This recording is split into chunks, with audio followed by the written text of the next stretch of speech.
Okay hi friends, welcome back to our YouTube channel technology classes friends. Okay friends, ఈరోజు నేను మీకు ఏంటంటే ఒక కంప్యూటర్ సిపియు క్యాబినెట్ చూపిస్తున్నాను ఈ వీడియోలో.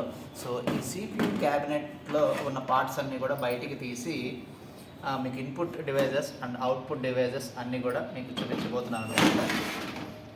సో ఇది వచ్చేసి front view, back view, side view అనండి. ఓకే, సో ఇక్కడ చాలామంది చేస్తున్న మిస్టేక్ ఒకటి ఉంటుందన్నమాట. ఈ క్యాబినెట్ని ఓపెన్ చేయడానికి 2 డోర్స్ ఉంటాయి, ఇదొక డోరు. సో మనం ఇలా నాచ్ ఉన్న డోర్ మాత్రమే ఓపెన్ చేయాలండి. ఇలా నాచ్ లేకుండా ఉన్న డోర్ని ఓపెన్ చేయకూడదు. ఇప్పుడు వస్తున్న సిపియు క్యాబినెట్ కూడా ఇలా నాచెస్ ఉంటాయి అన్నమాట. ఈ నాచ్ లేకుండా ఉన్న డోర్ని ఓపెన్ చేస్తే ఏమవుతుందంటే లోపల పార్ట్స్ డ్యామేజ్ అయ్యే అవకాశం ఉంటుందన్నమాట. సో ఓకే, దీనికి స్క్రూస్ ఉంటాయండి. మన వీడియో కన్వీనియన్స్ కోసం స్క్రూస్ తీసేసాను. సో ఇలా బ్యాక్ సైడ్ ప్రెస్ చేసి ఇలా ఓపెన్ చేయాలండి. ఓకే, సో ఇక్కడ మీకు ప్రతి ఒక్క పార్ట్ గురించి నేను ఎక్స్ప్లెయిన్ చేస్తానండి. సో ఇక్కడ గ్రీన్ కలర్లో కనిపిస్తున్నది మొత్తం కూడా మదర్ బోర్డ్ అనమాట. సో మదర్ బోర్డ్ అని పేరు ఎందుకు వచ్చిందంటే మన బాడీలో ఉన్న పార్ట్స్ అన్నిటికీ కూడా సో కమాండింగ్ లేదా ఇన్స్ట్రక్షన్స్ ఎవరు ఇస్తారంటే బ్రెయిన్ ఇస్తారు. అలాగే కంప్యూటర్లో ఉన్న ప్రతి ఒక్క పార్ట్కి కూడా ఇన్స్ట్రక్షన్స్ ఎక్కడి నుంచి వస్తాయి అంటే సెంట్రల్ ప్రాసెసింగ్ యూనిట్ నుంచి వస్తాయి అన్నమాట. సో ఇక్కడ సెంట్రల్ ప్రాసెసింగ్ యూనిట్ కూడా వచ్చేసి మన మదర్ బోర్డ్ మీదే ఉంటుంది. సో అందుకోసమే అండ్ మొత్తం అన్ని కనెక్షన్స్ కూడా ఇక్కడి నుంచే స్టార్ట్ అవుతాయి కాబట్టి దీన్ని మదర్ బోర్డ్ అని పిలుస్తారండి, గ్రీన్ కలర్లో ఉన్నదాన్ని. సో దీన్ని కూడా బయటికి తీసి మీకు చూపిస్తాం జరుగుతుందన్నమాట. సో దీన్ని హార్డ్ డిస్క్ అంటారండి. ఇప్పుడు నేను చేతితో పట్టుకున్న దాన్ని. సో దీన్ని స్క్రూ తీసి బయటికి తీయచ్చు. సో ఇలా స్క్రూ తీసేసి ఇలా బయటికి తీయచ్చు అండి. సో ఇక్కడ హార్డ్ డిస్క్కి చూసుకున్నా కానీ మనకి కనెక్షన్స్ మదర్ బోర్డ్ నుంచే ఉన్నాయండి. సో దీన్ని పవర్ కనెక్షన్ అంటారండి. ఇక్కడ పవర్ కేబుల్ ఉంది కదండి, పవర్ కనెక్షన్ అంటే హార్డ్ డిస్క్ ఫంక్షన్ అవ్వాలంటే కరెంట్ సప్లై కావాలి కాబట్టి ఇది వచ్చేసి పవర్ కేబుల్స్ అంటారండి. నెక్స్ట్ హార్డ్ డిస్క్లోకి data receiving and data sending ఓకేనా. ఇప్పుడు రెండింటికి కావాలి అంటే కనుక సాటా కేబుల్ అంటారండి దీన్ని. ఓకేనండి, దీన్ని సాటా కేబుల్ అంటారండి. సో ఇప్పుడు ఈ సాటా కేబుల్ని కూడా కనెక్ట్ చేయాలి. సో ఇప్పుడు మన కన్వీనియన్స్ కోసం మీకు దగ్గరగా చూపించడం కోసం మీకు కనెక్షన్స్ కూడా తీస్తున్నానండి. సో ఇది హార్డ్ డిస్క్ అనమాట. సో ఇది వచ్చేసి 500 GB వచ్చేసి సెగేడ్ హార్డ్ డిస్క్ అనమాట ఇది. సో వీటిలో చాలా కంపెనీస్ ఉంటాయి. ఇది మనకి సెకండరీ మెమరీ డివైస్ ఒక వచ్చేసి ఎగ్జాంపుల్ అనమాట. సో దీంట్లో వచ్చేసి చాలా టైప్స్ ఆఫ్ సైజెస్ ఉంటాయి అండ్ జీబీస్ ఉంటాయి, కంపెనీస్ కూడా ఉంటాయి అన్నమాట. సో ఇందులోనే మనకి డేటా అనేది స్టోర్ అవుతుందన్నమాట. ఓకే, సో ఇది హార్డ్ డిస్క్ అంటారండి. ఓకే, నెక్స్ట్ ఇక్కడ చూసుకుంటే మీకు ర్యామ్ స్లాట్స్ కనిపిస్తున్నాయి కదండి.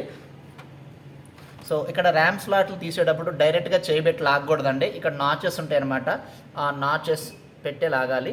సో మన కన్వీనియన్స్ కోసం మీకు ఈ వీడియో మంచిగా రావడం కోసం ఇక్కడ ఉన్న కనెక్షన్స్ కూడా తీస్తున్నాను. సో ఇదేంటి అంటే మనకి సిడి డ్రైవ్ అనమాట. సిడి డ్రైవ్ అంటారండి దీన్ని. సో దీన్ని సిడి డ్రైవ్ అంటారు. ఈ సిడి డ్రైవ్ యొక్క కనెక్షన్స్ కూడా తీస్తున్నాను. వీడియో ఇప్పుడు ఇందాక తీసినట్టే ఉందా అంటే మార్చాను.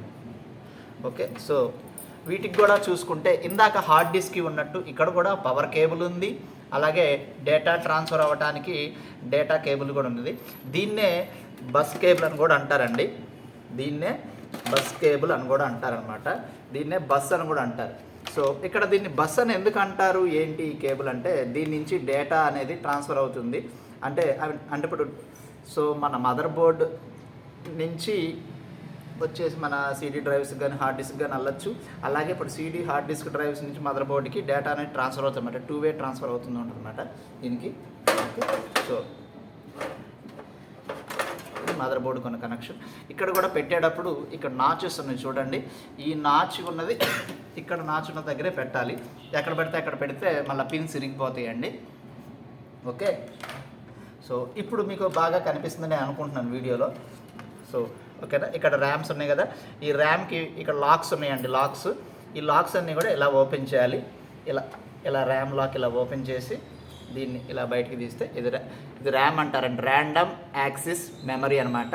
So random axis memory is also called as a primary memory and so దీన్నే ఏమంటారంటే వాలటైల్ మెమరీ అని కూడా అంటారు. వాలటైల్ మెమరీ అంటే ఏంటంటే టెంపరరీ మెమరీ అనమాట. సో ఇందాక చూపించిన ఈ హార్డ్ డిస్క్ వచ్చేసి పర్మనెంట్ మెమరీ, ఇదేమో టెంపరరీ మెమరీ అనమాట. రైట్. నెక్స్ట్ దీంట్లో ఇంకొక డివైస్ వచ్చేసి CMOS బ్యాటరీ అంటారండి. CMOS బ్యాటరీ అంటారండి. ఇది మదర్ బోర్డ్ మీద ఇక్కడ ఉంటుందన్నమాట. సో ఇది CMOS బ్యాటరీ అండి. ఈ CMOS బ్యాటరీ దేనికి పనిచేస్తుంది ఏంటి అంటే మన కంప్యూటర్లో డే టు టైం అనేది ఫంక్షనాలిటీ అవ్వటానికండి. మన సిస్టమ్ అనేది మీరు ఆఫ్ చేసినా కానీ మన సిస్టంలో డే టు టైము అన్నీ కూడా సరైన టైంకి డిస్ప్లే అవుతూ ఉంటాయి అన్నమాట. లైక్ మన వాచ్లో కావచ్చు, మీకు analogue watch or digital watch వాటన్నిటిలో కూడా కంపల్సరీ బ్యాటరీ అనేది ఉంటుందండి. సో ఆ CMOS బ్యాటరీ పాడైతే అదే మనకి మార్కెట్లో కొత్త బ్యాటరీ దొరుకుతుందని కొనుక్కొచ్చుకోవచ్చు. ఓకే. నెక్స్ట్ ఇక్కడ మీకు డౌట్ రావచ్చు, ఇక్కడ ర్యామ్ స్లాట్స్ 4 ఎందుకు ఇచ్చాడని. ఒక్కొక్క మదర్ బోర్డ్ మీద 2 ఉంటే ఒక్కొక్క మదర్ బోర్డ్ మీద 4 ఉంటాయి అనమాట. సో మనం ర్యామ్ కెపాసిటీని పెంచుకోవచ్చు అనమాట. మనం కొన్నప్పుడు 4 GB ర్యామ్తో కొన్నాం అనుకోండి సిస్టమ్ని. సో ఇంకొక 4 GB మన దగ్గర మనీ ఉన్నప్పుడు చూసుకుని ఇంకో 4 GB ర్యామ్ కొనుక్కొని అలా వేసుకుంటే 4 GB + 4 GB 8 GB అలా మనం ర్యామ్ కెపాసిటీని పెంచుకోవచ్చు, సిస్టమ్ కెపాసిటీని పెంచుకోవచ్చు, ర్యామ్ కెపాసిటీని పెంచుకొని. లేదు అంటే కనుక కొన్ని పవర్ ఫ్లక్చువేషన్స్ వచ్చినప్పుడు మనకి ర్యామ్ స్లాట్స్ అనేవి మనకి కాలిపోవడం జరుగుతుంది అన్నమాట, హై వోల్టేజ్ లో వోల్టేజ్ వచ్చినప్పుడు. సో దానికోసం అనమాట. సో నెక్స్ట్ ఇక్కడ కనిపిస్తుంది కదండి ఫ్యాన్, ఇది ప్రాసెసర్ ఫ్యాన్ అంటారండి. So processor fan is also called as a ఓకేనా హీట్ సింక్ ఫ్యాన్ అని కూడా అంటారండి. ఓకేనా. హీట్ సింక్ ఫ్యాన్ అని అంటే ఏంటంటే మన ప్రాసెసర్ వచ్చేసి వర్క్ అవుతున్నప్పుడు కొంచెం హీట్ అనేది జనరేట్ చేస్తుంది. సో అయితే ఇప్పుడు ఆ హీట్ని కంట్రోల్ చేస్తూ అండ్ అట్ ఏ టైం ప్రాసెసర్ని కూల్ చేస్తూ ఉంటుంది అన్నమాట. ప్రాసెసర్ ఫ్యాన్ అంటారు దీన్ని. మనం యాక్చువల్గా మొబైల్లో కానీ లేదా ల్యాప్టాప్స్లో కానీ ఎక్కడైనా గేమ్స్ ఆడటం, లేదంటే మీరు అబ్జర్వ్ చేస్తే పెన్ డ్రైవ్లో ఎప్పుడైనా డేటా ట్రాన్స్ఫర్ అయ్యేటప్పుడు కూడా మనకు వర్క్ అయిపోయిందో చూసుకుంటే పెన్ డ్రైవ్ కానీ మొబైల్ కానీ కొంచెం లైట్గా హీట్ ఎక్కినట్టు అనిపిస్తూ ఉంటుంది అన్నమాట. సో అలాగే మరి సిస్టమ్ కూడా అంత పర్ఫామ్ చేస్తుంది కాబట్టి సిస్టమ్ కూడా హీట్ ఎక్కుతుంది కదండి. సో మరి ప్రాసెసర్ కూల్గా ఉండటం కోసమని ఓకే ఇది వచ్చేసి హీట్ సింక్ ఫ్యాన్ అంటారండి. ఓకే. సో నెక్స్ట్ ఇవన్నీ కూడా సర్క్యూట్ బోర్డ్స్ అనమాట. సో ఇక్కడ ఒక్కసారి మీకు చూపిస్తానండి.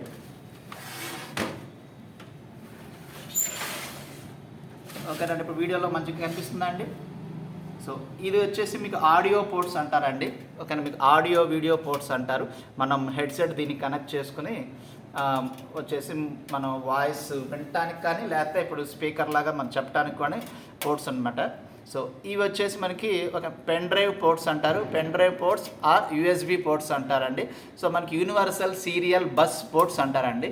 నెక్స్ట్ ఇది వచ్చేసి మానిటర్ కేబుల్ కనెక్ట్ చేసుకోవడానికి కానీ మానిటర్ కనెక్షన్ అంటే CPU క్యాబినెట్ నుంచి మానిటర్ కనెక్షన్కి ఈ పోర్ట్ అనమాట. నెక్స్ట్ ఇది వచ్చేసి మౌస్కి ఓకేనండి ఇది.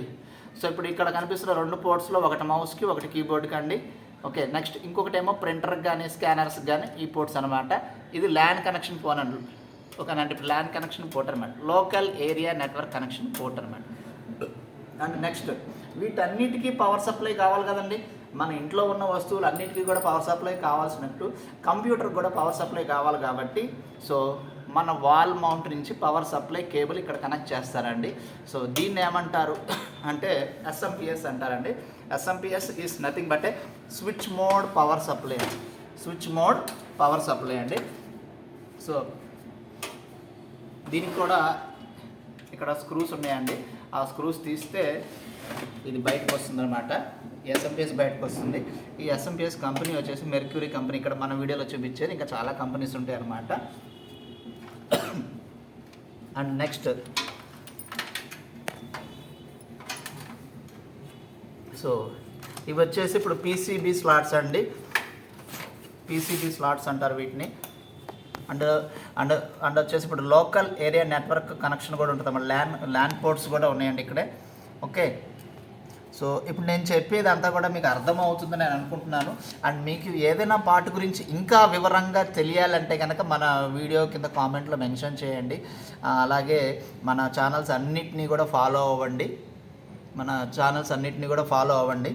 అండ్ నెక్స్ట్ మనకి వాట్సాప్ గ్రూప్ ఉంది, అండ్ ఇన్స్టాగ్రామ్ పేజ్ ఉంది, ఫేస్బుక్ పేజ్ ఉంది, అలాగే వచ్చేసి మనకి వెబ్సైట్ కూడా ఉంది, అండ్ మొబైల్ యాప్ కూడా ఉంది. ఓకేనా? సో వీటన్నిటిని కూడా మనకు ఫాలో అవ్వండి. మీకు డిస్క్రిప్షన్లో మీకు ఈ పోర్ట్స్ అన్నీ అంటే వీటన్నిటి గురించి ఇస్తాము. అండ్ నెక్స్ట్ ఇంకా ఏదన్నా ఇప్పుడు ఫెస్టివల్స్ వస్తున్నాయి కాబట్టి ఏమైనా మొబైల్స్ కొనాలన్నా, లేదంటే ల్యాప్టాప్స్ ఆర్ పీసీస్ కొనాలన్నా, మీకు ఎటువంటి మొబైల్స్ కొనాలి, ఎటువంటి పీసీస్ కొనాలి అండ్ ఓకే ఇటువంటి గురించి ఏదైనా చిన్న చిన్న డౌట్స్ ఉన్నా కానీ మీరు కామెంట్లో మెన్షన్ చేస్తే నేను మంచి and mobiles and laptops and Pisces ఇవన్నీ కూడా రివ్యూ చేసి మీ బడ్జెట్లో మీకు ఏది కొనాలనేది కూడా నేను సజెస్ట్ చేస్తాను friends. Thanks for watching my video friends. And next వీడియోలో నేను ఏం చెప్పబోతున్నానంటే మీకు ఇన్పుట్ డివైజెస్, అవుట్పుట్ డివైజెస్ అని చెప్పా కదండి ఇందాక. సో వాటి గురించి ఏంటంటే మీకు